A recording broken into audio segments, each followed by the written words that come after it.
দুর্নীতি হচ্ছে না, চরম দুর্নীতি। এখানে সব অফিসাররাই আসছে, কোনো অফিসারই এই বাধা দিতে পারেনি, আমাদের হয়ে কাজ করেনি, কারণ আমরা তাদেরকে খুশি করতে পারিনি।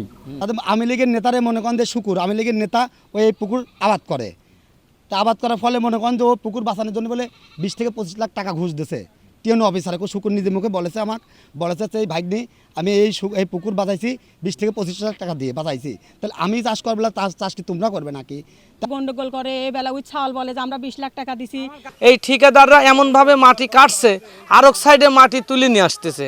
একটা সাইডের আপনার হলো বাড়িঘর, আপনার হলো টিউবওয়েল, আপনার এই যে বাথরুম, আপনার সাবমার্সিবল, এগুলো সব ভেঙে ভেঙে যাচ্ছে। দুইটি পরিবারের জন্য আজকে না হলে 2-300 বাড়িঘর ভাঙে জোলার ভিতরে নামে আসতেছে।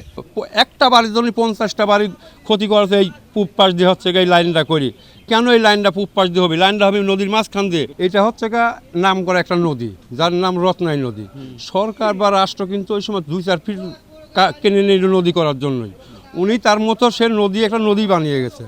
কিন্তু আজকে নদীর এই সাইডেও দক্ষিণ সাইড এবং উত্তর সাইড খনন হয়ে গেল, মাঝখান দিয়ে 2 পাশ দিয়ে পার বাঁধলো।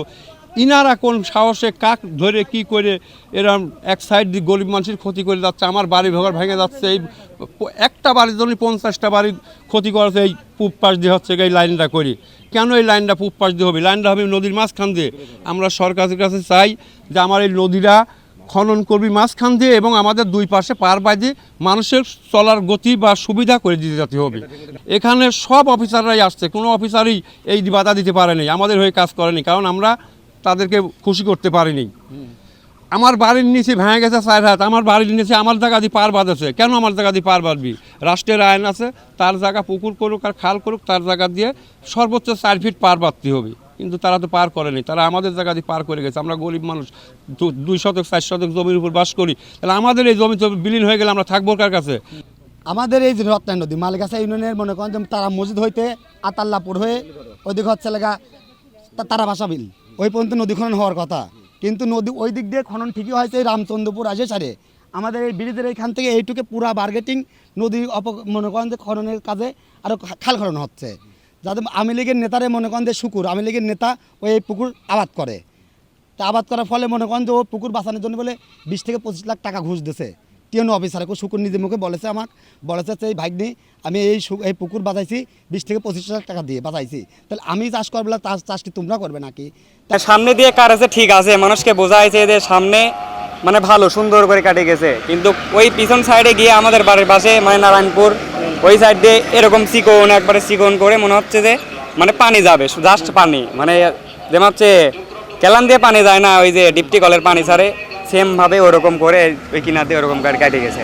জুলা চলে দেখ, জুলা আমার এই বহু এলাকার পানি বেড়ায় জুলা দিয়ে, এটা আছে নদী হওয়া লাগবে এক কথা, যেভাবে কাটার দরকার ওইভাবেই কাটা লাগবে। 22.5 ফিট পার হয়, তাহলে এই পাশেও আপনার 22.5 ফিট পার হবে। যদি 45 ফিট হয়, আর যদি 50 ফিট হয়, তাহলে ওই পাশে এক পাশে 25 ফিট হবে, আর এক পাশে 25 ফিট হবে। এটাই তো নিয়ম, কিন্তু সেই নিয়ম অনুযায়ী আসলে এই জুলাটা খনন করা হচ্ছে কিনা আপনারা নিজেরাই চোখে দেখতেছেন। এক সাইড থেকে ওনারা এই ঠিকাদাররা এমনভাবে মাটি কাটছে, আরেক সাইডে মাটি তুলে নিয়ে আসতেছে। একটা সাইডের আপনার হলো বাড়িঘর, আপনার হলো টিউবওয়েল, আপনার এই যে বাথরুম, আপনার সাবমার্সিবল, এগুলো সব ভেঙে ভেঙে যাচ্ছে। রত্নাই নদী 10 কিলোর কাজ, 10 কিলো কাজে আমি মোটামুটি 9 কিলো কাজ আমি কমপ্লিট করে আসছি। লাস্টে 1 কিলো এসে আমাকে কিছু কিছু জমিতে তারা মালিকানা দাবি করে, তারা কোর্ট থেকে ইনজেকশন জারি করে রাখছে, তারা কোর্টের নিষেধাজ্ঞা দিয়ে রাখছে। তো আমি তো নিষেধাজ্ঞা উপেক্ষা করে আমি তো এই জমি কাটতে পারি না, এটা ওয়াটার বোর্ডের পক্ষেও সম্ভব না।